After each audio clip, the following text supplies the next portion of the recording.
જય સ્વામિનારાયણ. કચ્છના ઇતિહાસની અને ભક્તિ માર્ગની આ એક એવી રોમાંચક અને હાસ્યસ્પીસ વાર્તા છે જે સદીઓ પછી પણ ગુજરાતના ખૂણે ખૂણે ગવાય છે. આ વાર્તા છે એક ખુખાર લૂંટારના સંત બનવાની અને એક પરમ જ્ઞાની સંતની આત્મબળની. ઘણા વર્ષ પહેલાંની આ વાત છે. કચ્છની ધરતી પર અંજાર નામનું નગર અને તેની આસપાસનો વિસ્તાર જેસલ જાડેજાના નામથી ધ્રુજતો હતો. જેસલ એક એવો બહારવટીયો અને લૂંટારો હતો જેના હૃદયમાં દયા નામનો કોઈ ભાવ ન હતો. લૂંટફાટ કરવી, કતલ કરવી અને પશુઓની ચોરી કરવી એ તેનો રોજનો ધંધો હતો. રાજાઓ અને જમીનદારો પણ તેના નામથી ફટતા હતા. જેસલ પોતાની તાકાત અને કૂતરાના નાશમાં ચૂર હતો. આ તરફ કાઠિયાવાડ સૌરાષ્ટ્રના સાત્યાજી કાઠિયાના દરબારમાં ભક્તિનો માહોલ હતો. સાત્યાજી અને તેમના પત્ની તોરલ દેવી સતી તોરલ પરમ ભક્ત હતા. તેમના આંગણે રોજ સંતો મહંતોના ડાયરા જામતા, ભજન કીર્તન થતા અને આધ્યાત્મિકતા વાતો થતી. તોરલ દેવી માત્ર એક સંસ્કારી સ્ત્રી નહોતા, પણ તેઓ ઉચ્ચ કોટીના જ્ઞાની અને આધ્યાત્મિકતા શક્તિઓથી સપનસતી હતા. આ ભક્ત દંપતી પાસે તોરી નામની એક અદ્ભુત અને તેજસ્વી ઘોડી હતી, જેની ચર્ચા આખા પ્રદેશમાં હતી. ધીમે ધીમે આ વાત કચ્છમાં જેસલ જાડેજા સુધી પહોંચી.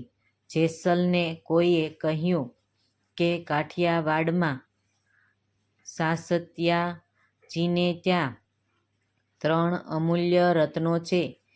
એક તો તેમની ભક્તિ, બીજી તેમની તોરી ઘોડી અને ત્રીજી સ્વયં સતી તોરલ દેવી. જેસલ અહંકારી હતો, જેનાથી આ વાત સહન ન થઈ. તેણે નક્કી કર્યું કે તે કાઠિયાવાડ જશે અને સાત્યાજીની સૌથી વહાલી વસ્તુઓ, તેમની ઘોડી અને તેમની પત્ની બહેનને લૂંટીને કચ્છ લઈ આવશે. એક કાળ અંધારી રાતે જેસલ સાનોમાનો સાત્યાજીના તબેલામાં ઘૂસ્યો. તે ઘોડીની દોરી છોડવા ગયો, ત્યાં જ ઘોડી ચમકી અને અવાજ થયો. સાત્યાજી જાગીને ગયા અને હાથમાં ભાલો લઈને તબેલા તરફ દોડ્યા. અંધારામાં તેમને લાગ્યું કે કોઈ પશુ કે ચોર છે, એટલે તેમણે ભાલો માર્યો, પણ એ ભાલો જેસલને વાગવાને બદલે જમીનમાં ખૂંપી ગયો અને જેસલનો હાથ એ ભાલાની નીચે ચંગદાઈ ગયો. જેસલ જેવો ક્રૂર માણસ પણ પીડાથી કણસી ઉઠ્યો, પણ પકડાઈ જવાના ડરે તે ચૂપચાપ ત્યાં જ ભરાઈ ગયો. સાત્યાજીએ અંધારામાં જોયું તો કોઈ માણસ ત્યાં દબાયેલો હતો. તેણે દીવો મંગાવ્યો.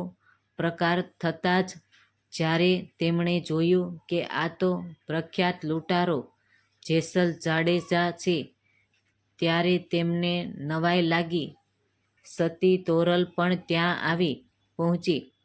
જેસલ ઘાયલ હતો અને પકડાઈ ગયો હતો. તેને લાગ્યું કે હવે તેનું મોત નક્કી છે, પરંતુ સતી તોરલના ચહેરા પર ગુસ્સો ન હતો, અદ્ભુત શાંતિ અને કરુણા હતી. તોરલ દેવીએ જેસલને કહ્યું, જેસલજી, તમે તો આટલા મોટા વીર છો, તો પછી આવી ચોરી શા માટે કરો છો? જો તમે ઘોડી જોઈતી જ હોય તો માંગી લેત.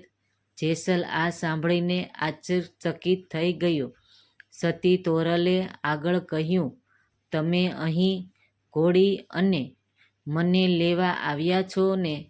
જો તમારી પાપની કમાણી છોડવાની તૈયારી હોય તો હું અને આ ઘોડી તમારી સાથે આવવા તૈયાર છીએ, પણ શરત એ છે કે તમારે ભક્તિનો માર્ગ અપનાવવો પડશે.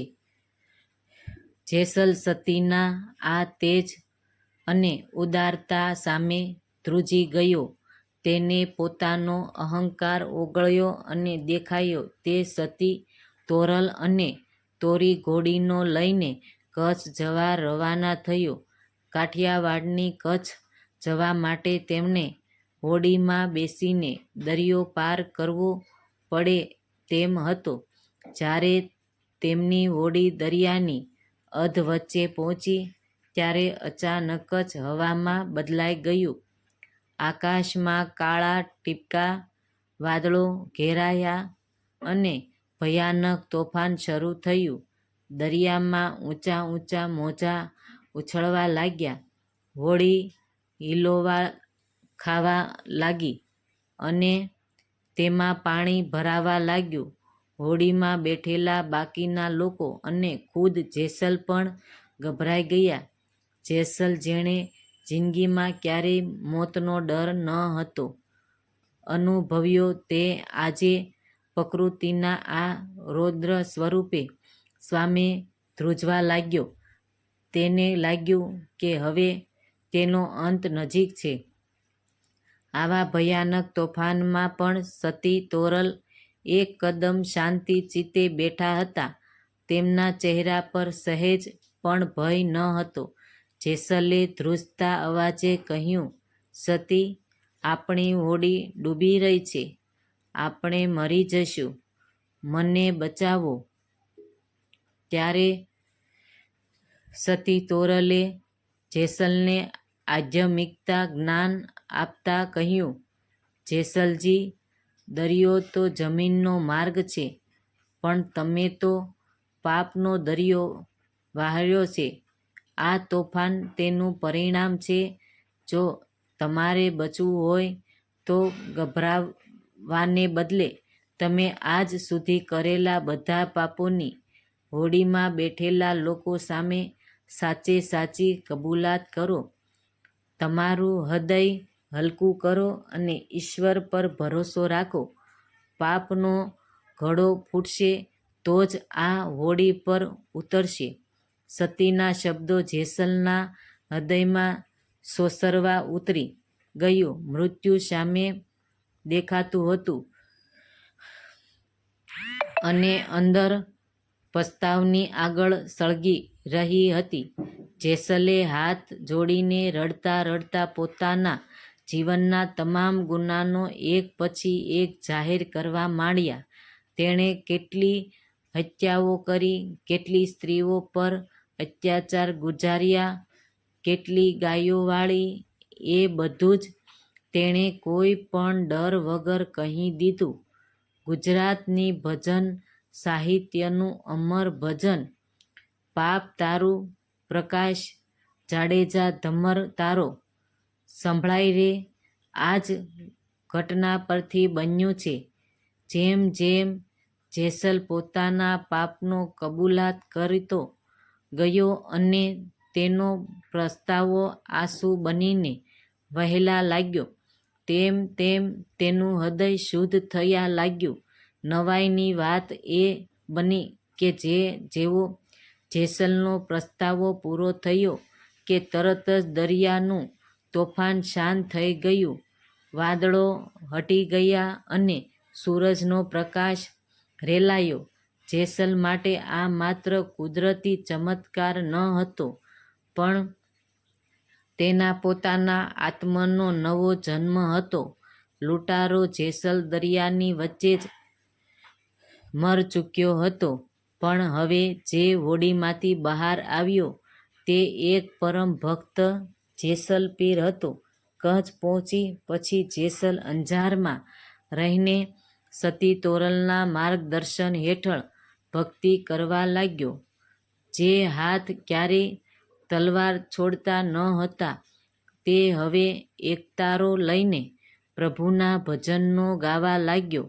તેમની ભક્તિ એટલી ઉચ્ચ કોટીની થઈ ગઈ કે લોકો દૂર દૂરથી જેમના આશીર્વાદ લેવા આવતા. વરસ સુધી ભક્તિ અને લેશ સેવા કર્યા પછી જ્યારે તેમનો અંતિમ સમય આવ્યો ત્યારે જેસલ પીર અંજારમાં જીવતી સમાધિ લીધી. તેમના ગયા પછી સતી તોરલે પણ તેમની બાજુમાં જ જીવતી સમાધિ લીધી. આજે પણ અંજારમાં આ બંનેની સમાધિઓ સાથે મોજૂદ છે, જે દુનિયાને એ સંદેશ આપે છે કે ગમે તેટલો પાપી માણસ પણ જો સાચા હૃદયથી પસ્તાવો કરે અને સન્માર્ગ વળે તો તે ભગવાનનો વહાલો બની શકે છે. આ વિડીયો ગમ્યો હોય તો લાઇક, શેર અને સબસ્ક્રાઈબ કરવાનું ભૂલતા નહીં.